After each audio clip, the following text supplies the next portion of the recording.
어느 회사 대표인지 한번 소개 한번 해주세요. 이제 맛있고 건강하게 먹을 권리를 지켜주자라는 이제 미션하에 건강한 음식들을 만드는 일을 하고 있는 마이비의 김용훈이라고 합니다. 회사 이름이 마이비밀인데 저는 되게 그 이제 뭐 브랜드 네임을 되게 인상적으로 봤거든요. 혹시 그거에 대해서 초창기 창업자, 지금은 없는 친구인데 지금은 결혼을 했어요. 그 친구의 전 그녀께서 전 여친. 네, 좀 관계가 복잡해요. 그렇네요. 이 친구는 지금 일을 하지 않습니다. 아. 나갔고 그 친구의 전 그분께서 지어주신 이름이에요. 이제 마이비는 제가 Make Your Body의 약자를 써서 건강한 몸을 만들어 드리는 무언가를 하자. 거기에 그때 당시에는 무언가가 식사가 될지 뭐가 될지 모르는 상태에서 그냥 Make Your Body만 썼어요. 예. 건강 관련된 식품 브랜드를 만드는 데 있어서 그럼 마이비의 밀을 합성시킨 마이비밀이라는 브랜드를 제안을 해주셨고 그게 지금의 마이비밀이 됐죠. 정부 지원 사업이라는 거를 제가 2014년도 여름이었나? 그때 처음 이제 선정되면서 이제 본격적인 사업화 하는데 준비를 했고 이 모델이 되기까지는 또 거기에서 한 1년 좀 더 걸렸어요, 시간이. 그러면 그런 정부 지원 사업 같은 경우는 어느 과정을 통해서 알게 된 건가요? 아니면 정부 지원 사업을 제가 처음에 컨설팅 해주시는 분을 우연치 않은 자리에서 만나가지고 그분 통해서 알게 되긴 했거든요. 어쨌든 그렇게 컨설턴트 분 만나가지고 그분이 자기가 하라는 대로만 해라. 그러면은 정부 지원 사업 선정되게 해줄게 라는 이야기를 해가지고 그분이 하라는 대로 딱 2주간 했었는데 그때 그분 컨설팅 강의 듣는 사람이 처음 100명이 모였었는데 마지막에 실질적으로 남았던 사람이 제 기억에 한 10명 있었나 그랬어요. 10명 정도 남았는데 그 중에서 최종 정부 지원 사업 선정된 게 저밖에 없긴 했거든요. 근데 저 어쨌든 하라는 대로 힘들기는 했는데 다 똑같이 하긴 했어요. 2주 정도 동안은 진짜 거의 밤새면서 합숙하면서 처음에 페이퍼워크가 익숙치 않으니까 그런 거 연습하면서 다 작업해가지고 되게 운이 좋게 어쨌든 선정이 돼서 2014년 여름부터 사업에 발을 디딜 수 있는 어쨌든 시작점 만들기. 그러면은 그 당시에 2주 동안 마이비밀과 관련된 거를 한 건가요? 아니죠. 전혀 상관없는 거를? 행여나 사업하시는 분들이 있으면 그런 생각 많이 할 거예요. 나 이거 아이템 너무 좋아. 이걸로 시작해야 돼. 분명히 아이템 깨지고 바뀌어요. 저도 그 아이템으로 시작해서 별의별 과정을 겪으면서 수없이 변경이 되면서 변화가 되면서 지금까지 온 거예요. 어떤 기간에서 어떤 주제로 이 정부 과제를 하는지가 있는데 우리는 흔히 목적성이라고 하죠. 이 정부 지원 사업의 목적성. 일단 그 목적성에 맞게 주제를 짜야 되는 게 1차적으로 필요해요. 근데 생각보다 사업 정부 과제에 대해서 아이템에 대한 내용만 쭉 서술하는 경우들이 많이 있는데 처음 하시는 분들 같은 경우에는 어쨌든 이 사업이 추구하는 방향이 뭔지를 한번 체크해 보면 도움이 되고 사업 계획서를 보고 1차 선정이 되고 2차는 PT를 보통 하거든요. 대면 PT를 해서 거기 선정이 되는데 이 서류 같은 경우에는 우리가 볼 때는 하나하나 되게 꼼꼼히 평가하시는 분들이 평가할 것 같잖아요. 이게 몇천 개, 몇만 개씩 들어와요. 그 시간은 정해져 있고 평가하는 시간이. 이 사람들은 이걸 이렇게 본 게 아니라 이렇게 보거든요. 사업 계획서를. 심사위원들 볼 수 있는데 이렇게 해도 돼요? 괜찮아요. 저 정부간에 다 했기 때문에 그냥 할 게 없어.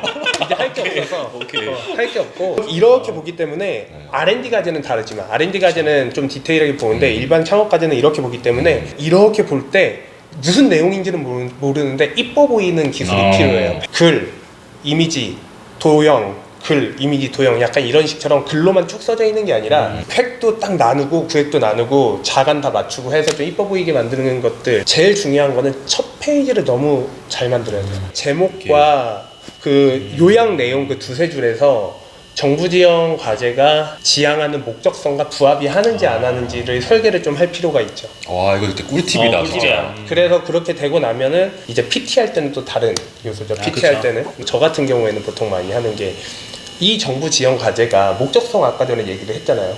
이 주관 기관들이 나를 뽑아야 되는 이유를 마지막에 설명해 주는 게 좋아요. 그 사업체 입장에서 너무 사업 아이템에 대해서만 이야기하기보다는 이거를 평가하는 상대방, 이 상대방은 과연 무슨 생각을 하고 있을까? 나를 평가하는 사람, 이것도 조금은 필요한 거죠. 거기에 따라서 마지막 멘트 정도 거의 뽑으면 성과 내시는데 도움 되실 겁니다. 약간 이 정도. 이제 거의 이제 한 7년 정도가 지금 됐는데 힘들었던 상황들이 굉장히 많을 것 같은데 돈이 없으면 내가 힘이 없구나 이 생각. 내가 뭐 서비스 퀄리티가 낮아지는 걸 보는데 이거를 제대로 안 해?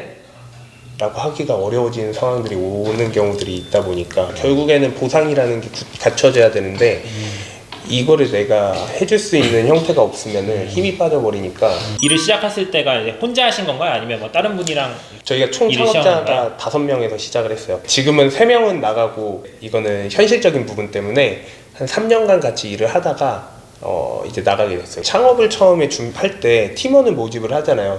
혼자 1인 창업을 하는 경우도 있지만 현실적으로 불우하지 않은 사람하고 창업을 하는 게 좋아요. 이게 왜 그러냐면 이 2명이 나가게 된 계기도 부모님이 그때 그 다음 연도가 되면 정년퇴임을 하셔야 되는 상황이었어요.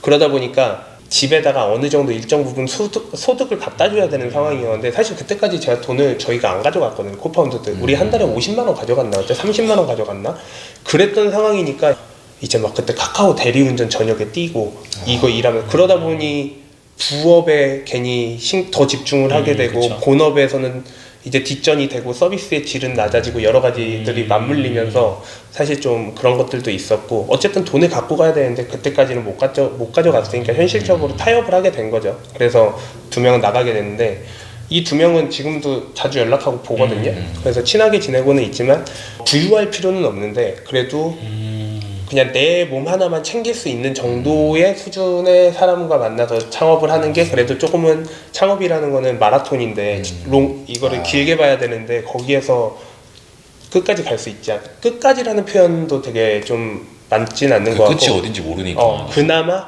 시작을 해서 어느 정도 성과를 낼 수 있을 때까지 그래도 존버는 할 수 있지 않나 이런 생각이 들어요. 이게 되게 슬프지만 현실적인 얘기다. 네. 그렇죠. 그쵸. 이거 경험 안 한 사람들은 모를 이게 거예요. 언제 열정만 가지고 할 수 없는 일들이네 이게. 네, 혹시 올해 매출이 얼마나 돼요? 올해 지금 40억 할 걸로 예상을 하고 있고요. 네. 지금 3분기에 30억 했어가지고 지금 올해는 지금 40억 정도로 마무리되지 않을까 싶습니다. 올해 딱 목표가 40억이었는데 와, 40억. 다행히 목표는 좀 달성할 것 같아요. 아 그러면 뭐 내년에는 그러면은 얼마나 하시는 내년에는 지금 목표는 100억으로 설정을 계획은 하고 100억이요? 네 100억 목표는 100억 목표는 100억으로 지금 보고 있고요. 그래서 올해 4분기에 지금 열심히 내년 100억 목표 달성을 위해서 좀 설계를 하고 있죠. 준비들을 하고 있는 상황이고 지금 그러면은 지금 와이프분이랑 같이 지금 일하고 계신 거예요? 네네 같이 일을 하고 있죠. 결혼하기 전부터 같이 일을 해왔으니까 저희 개발 이사님으로 지금 계세요. 아 그 이사님이 네 와이프분이었어요? 맞아요. 저희 와이프가 개발 이사로 있는 거는 와이프의 능력이 그쪽에서 출중하기 때문에 다른 데서 제가 돈을 많이 주고 사람을 구한다고 해도 이 친구만한 인재를 뽑지는 못할 거다라는 어느 정도의 생각은 있고 그게 팩트기도 하고요. 어느 정도 그럼 가족끼리 이렇게 같이 일을 할 때 뭔가 트러블 같은 건 없어요 혹시? 많죠. 오늘도 싸웠는데 가족끼리는 하면 안 어제부터 되겠다. 오늘 아침까지도 싸웠어요. 지금. 그래가지고 지금 집에 안 가고 싶어 하는 거야. 그런 것도 있어요. 그래서 지금까지 시간까지 가는 거예요? 일 그만하고 싶다고 하고 오늘도 그것 때문에 싸웠는데 지금 왜냐면은 사실 뭐 천억 밸류 하면 사실은 일 안 해도 되잖아. 사실 와이프는. 그러긴 아니, 한 천역까지 가려면 이제 책찍질 해야죠. 그러긴 하는데 그래서 와이프가 싫어하는 거 아니에요? 그리고 또 서로 업무 스타일이나 이런 거에 대한 갈등도 있고 조직을 바라보는 갈등도 있고 스타일은 다르니까 가족이 아니었다면 이 친구는 일을 그만뒀겠죠. 저랑 둘이 쳤다면. 근데 가족이니까 어쩔 수 없이 일을 하게 되는 경우가 지금까지 좀 계속해서 왔던 거긴 하고 근데 최근에 좀 많이 저도 고민을 하고 있어요. 언제까지 같이 일을 계속 하는 게 맞을까 이런 생각은 하기는 하는데 지금도 혹시 일하고 계세요? 아니요 지금 오늘 퇴근하셨어요? 집에 갔어요 일찍. 오늘 싸웠거든요. 집에 안 들어가시는 거죠? 오늘 저도 안 들어간다고 얘기를 했고 와이프도 아니다 오늘은 내가 안 들어갈 거니까 너가 들어가라 라고 서로 그냥 이러고 있는 터인데 둘 중 하나 안 들어가겠죠. 네. 뭐 40대, 50대까지 쭉 이거를 이어가고 싶어 하실 거 아니에요? 그런 맞나요? 것도 아니에요. 아닌가요? 엑싯을 해야죠. 창업을 했으면 엑싯을 해야죠. 상장이 됐든 M&A가 됐든 아니면은 뭐 전문 경영인에게 이제 인수를 하고 저는 이제 뭐 카카오에 이렇게 인수가 되든 이제 뭐 그런 이렇게. 뭔가 됐든 출구 전략이라고 하죠. 그게 있어야 되는 거니까 이제 물론 시기적인 거죠. 어느 시점에서 엑싯도 왜냐면 내가 하고 싶다고 하는 건 아니거든. 그만큼 돼야지 엑싯을 할 수가 있는 거기 때문에 그런 생각은 하고 있고요. 저는 그 엑싯을 무조건 해야 된다고 생각을 하는 게 저는 엑싯을 하고 나면 잠깐 저 혼자만의 휴식 시간을 갖겠죠. 저도 네. 지금까지 몰입을 했으니까. 근데 전 다시 창업을 할 것 같아요.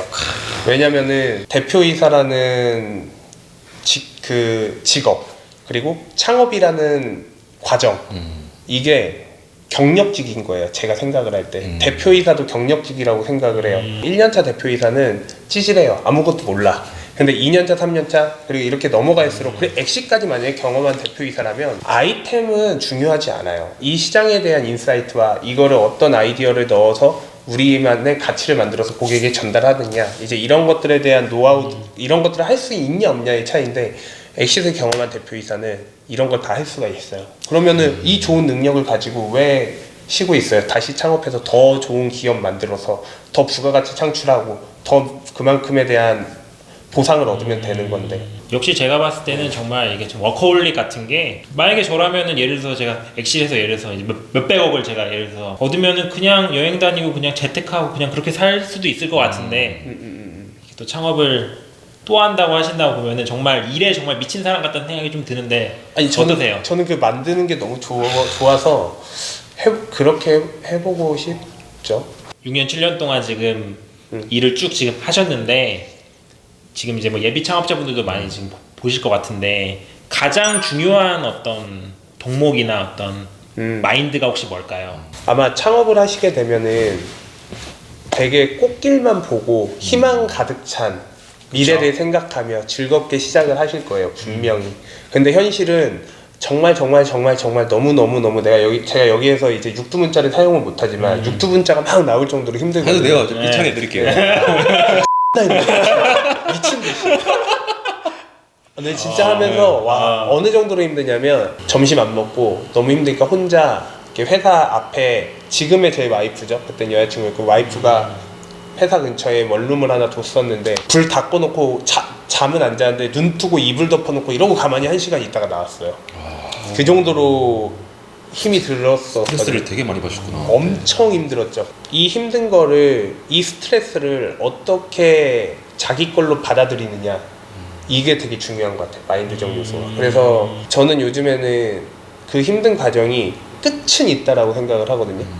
한 달이 될지 2달이 될지 1년이 될지 2년이 될지 모르겠는데, 지금 겪고 있는 그 스트레스도 끝은 있다. 대신에 새로운 스트레스, 새로운 힘듦이 또 오겠지만 그 끝은 있는데, 그 끝이 끝나고 나면 그거를 버텨냈다면은 2배, 3배 본인의 역량이 엄청나게 성장한 거를 깨달을 거예요. 두 번째는 다른 누군가가 예비 창업자분이나 창업하신 분들한테 당신의 회사는 무슨 회사인가요? 당신이 하려고 하는 사업은 무슨 사업인가요? 라고 얘기를 할 때, 우리 그냥 건강한 식품 만드는 회사예요가 아니라 우리 회사는 고객들에게 어떤 가치를 제공해주는 회사입니다. 그래서 이런 일을 하고 있어요 정도를 설명할 수 있는 수준으로 정리가 좀 돼야 창업이라는 그 망망대해에 내가 배 하나 딱 떨어진 상태로 이제 항해를 하게 될 건데, 그 한 줄, 그 기업을 정의하는 한 줄이, 가치관 한 줄이 아마 등대 역할을 해줄 거예요. 그래서 의사결정을 하는 데 있어서도 해야 되는 의사결정과 안 해야 되는 의사결정을 구분 지을 수 있는 방향성 설정이 될 거라고 보고, 근데 생각보다 본인들의 회사가 어떤 가치를 제공하는 회사인지, 무슨 회사인지 설명을 하는 사람이 별로 없어요. 생각보다. 진짜로. 작년에 한번 강의를 한 적이 있었는데 이 얘기를 똑같이 했었거든요. 한 대표님이 저한테 오시더라고요, 끝나고 나서. 근데 그 대표님이 말씀하시는데 자기 회사 매출 50억 한다. 저보다 매출 많이 하시고 있잖아요. 그때 당시로 치면 그쵸? 매출 50억 합니다. 근데 내가 너무 공감을 했던 게, 자기가 딱 지금 이 상황이라는 거예요. 아, 우리 회사 뭐 이렇게 애들 대상으로 하는 과자도 만들고 스낵도 만들고 뭐 해요, 뭐 하는지 뭐 만드는지 얘기를 하겠는데, 자기가 다른 분들한테 자기 회사를 소개할 때 자기 회사를 뭐라고 설명해야 될지 모르겠대요. 매출 50억이나 하고 있는데. 그런 상황이 다가오는데, 그렇게 된다면 자기 대표이사 스스로가 회사에 대해서 정의를 못 내리는데 어떻게 더 발전적으로 갈 수가 있어요, 정의가 없는 상황에서. 그렇기 때문에 이게 되게 중요하다고 생각을 해요. 앞으로의 어떤 꿈이나 목표가 저는 너무 궁금해요. 회사의 목표이기는 한데 3년 내에 우리 회사를 밸류에이션 1,000억 원, 1,000억이요? 네, 1,000억대 회사를 만드는 걸 목표로 하고 있어요. 매출 1,000억은 아니고 밸류에이션 1,000억. 1,000억. 네네. 잡초맨의 공식 질문이 있어요. 네네. 네. 김용훈에게 마이 비밀이란? 그냥 마이 비밀은 김용훈이다 라고 저는 표현이 좀 될 것 같은데, 대학교 생활을 끝마칠 때쯤에서 어떻게 보면 사회에 나올 때부터 그리고 지금 현재까지도 저는 이 마이 비밀이라는 곳에만 있었고, 저의 20대 중반부터 현재까지 다라고 표현을 할 수 있을 것 같아요. 바쁘신데도 불구하고 이렇게 긴 시간 내어주셔서 감사합니다. 감사합니다. 네, 또 연락 다음에 좀 또 자주 주세요. 알겠습니다. 네, 또 다음에 또 뵐 수 있으면 좋겠네요. 네, 네, 네. 감사합니다. 감사합니다. 네.